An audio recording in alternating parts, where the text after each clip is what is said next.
Hello, my name is Kevin Fermanich from the University of Wisconsin-Green Bay and Wisconsin Extension. Thank you for joining me. The goals of this presentation are to introduce you to a collaborative soil health study that is taking place at sites in several Great Lakes watersheds, and to discuss some of the challenges that we have experienced linking soil health in these fields to edge-of-field water quality. The two images that you have here illustrate some of the aspects of our project. The image here on the left shows a automated USGS monitoring station that's part of a network of stations that is funded through the Great Lakes Restoration Initiative, where the USGS, NRCS, and local partners are studying nutrient sediment export at in-tile and surface water at priority watersheds of the Great Lakes.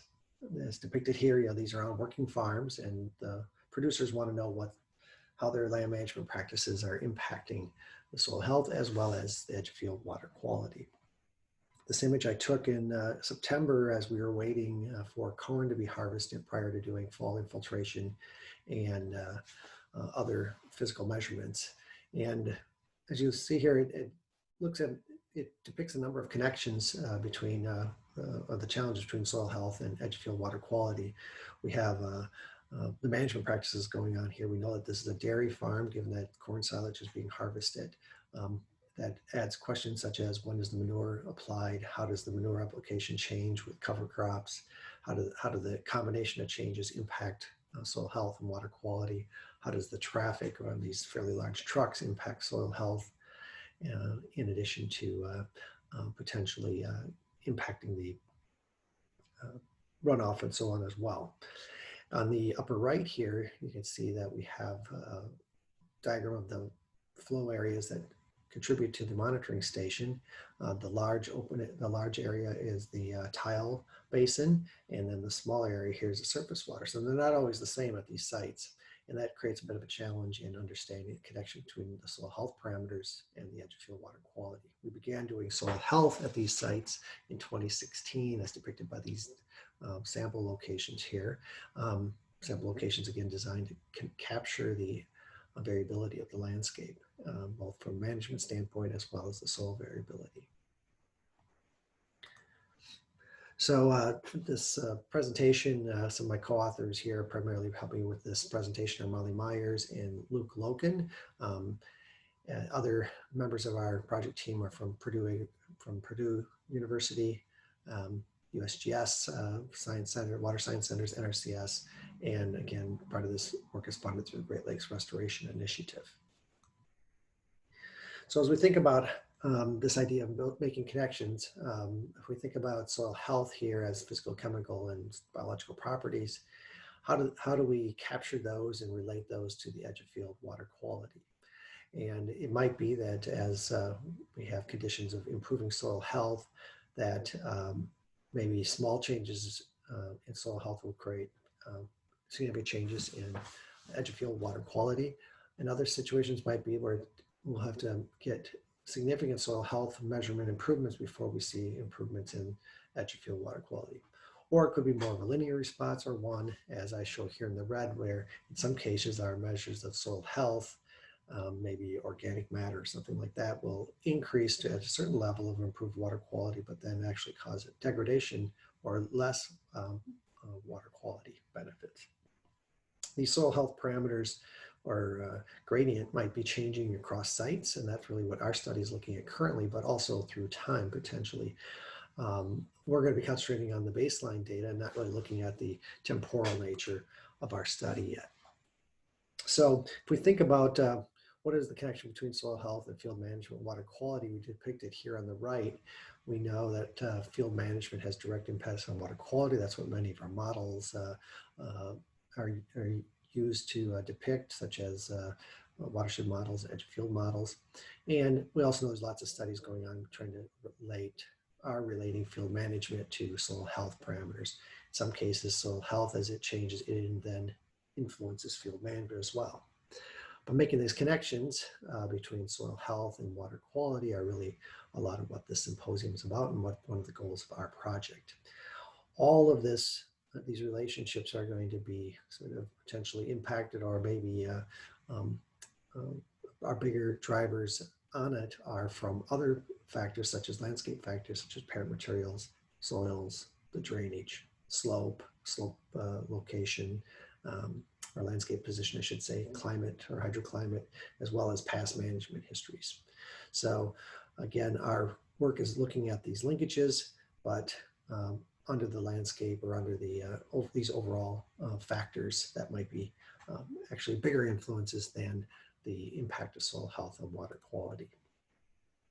This diagram here is sort of looking at all of our different soil health parameters, or depicts many of them here inside the green box. So the chemical, physical, and biological properties that we know can be impacted by field management. At the same time, we're trying to understand what parameters are within here and how the relationship among soil health metrics might impact water quality or the form of the nutrients and sediment lost and so on. We know, right?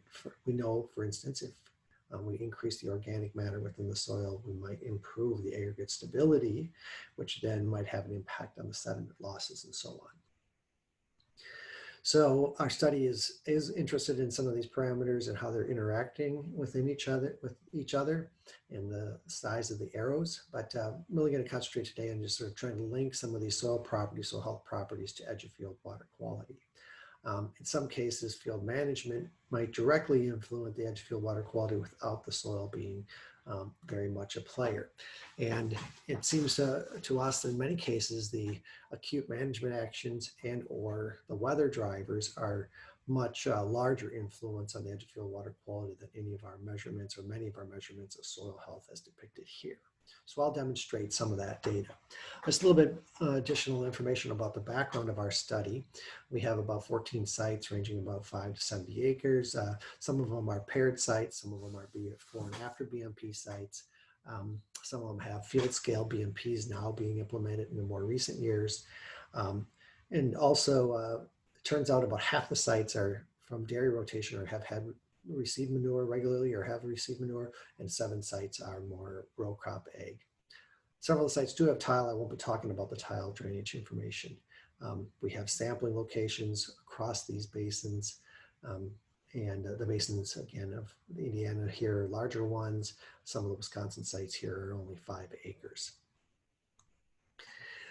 This image here shows the sort of the pictorially some of the variability in the fields within fields, where you can see that we've got areas of high organic matter and areas of much lower organic matter, and or characteristics of different wetness features at various locations within this field. So how do we take these point data measurements of soil health and relate those to edge of field water quality? So just a couple other indications of our data here. I have organic matter on top, microbial respiration here on the right, and then Bray phosphorus here on the left. And these are for each of our sites. Indiana sites over here, and Wisconsin sites to the right. Just to give you some idea that we do see some differences among the sites, and of course there's some variability within sites, but really want to point out here is that we have this group of sites that are receiving manure, and we clearly see 2 to 3 times more phosphorus in the highest sites relative to the lowest sites. And this turns out it impacts a lot of our soil health metrics as well as our edge of field water quality significantly. So if we look at how some of these parameters that we measure for soil health are related, we can see here this correlation matrix where the more intense color or larger the bubble, the more closer the metrics are correlated, that many of the nutrient and biological parameters are fairly highly correlated, and manure is often correlated with all of those as well.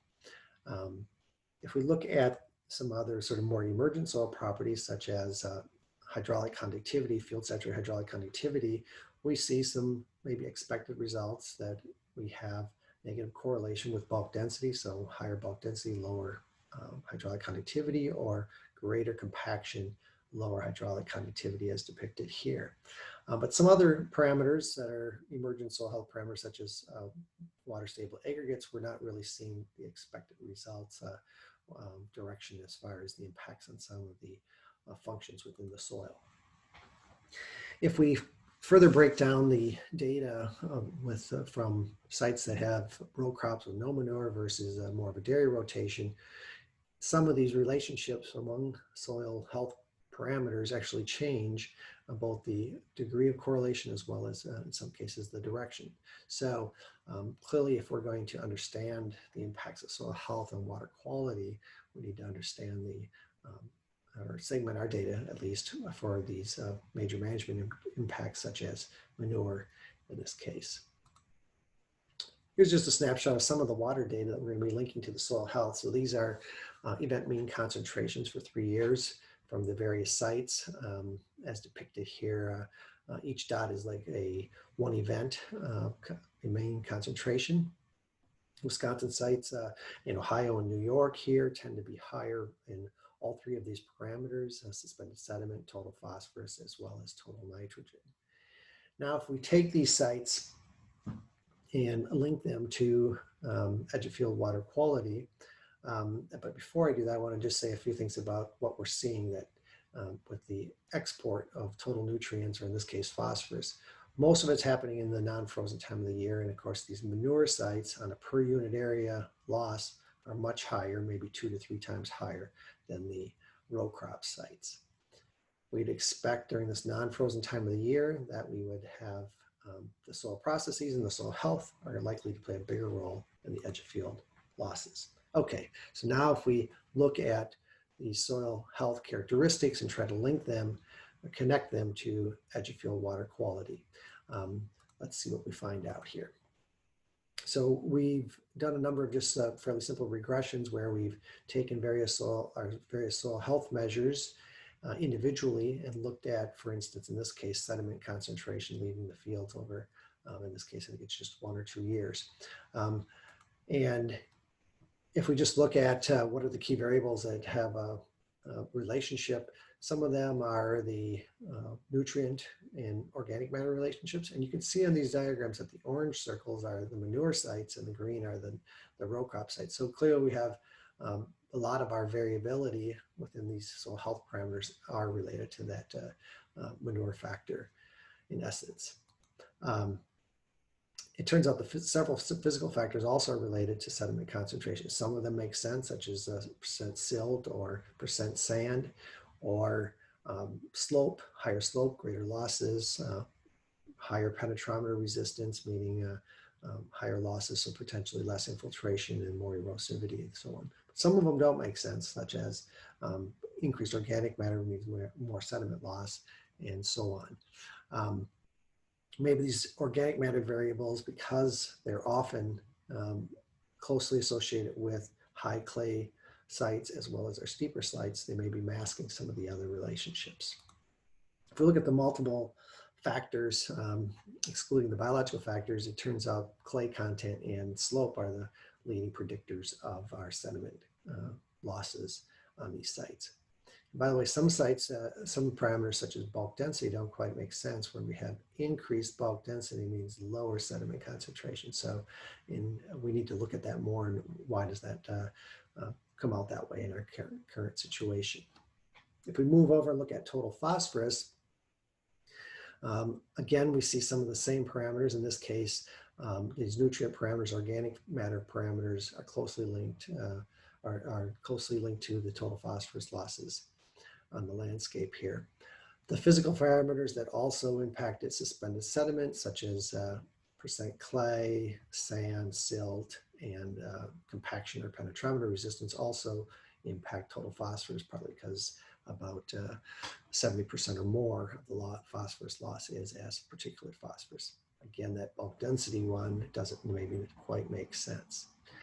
As far as overall prediction, it's really total P nearly captures all of the majority of the prediction of total phosphorus losses in runoff. So we have our measured soil health parameters were related to edge of field water quality exports, but often the intrinsic factors, soil texture and slope, were key predictors. Phosphorus export was related to total phosphorus content, but some of our other parameters of soil health did not relate to edge of field exports as expected. Linkages to physical soil health parameters were not very clear, and we're still exploring that over multiple years. Cropping system management history variability are important. They really drive some of the edge of field export and also the soil health parameters, and particularly the dairy-based cropping and the manure practices are critical. We often see that as farmers change cover crops, they're also changing manure practices, which then maybe cause additional changes to the water quality and change the linkage then between the water quality and soil health.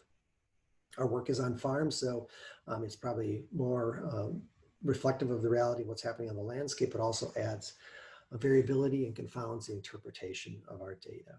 We're going to continue to look at these complex linkages, and particularly looking at our multiple years of data and the spatial and temporal analysis, both within each site and of course, multiple years as well. So thank you for listening to my presentation. I look forward to our discussions during the virtual panel session. Thank you.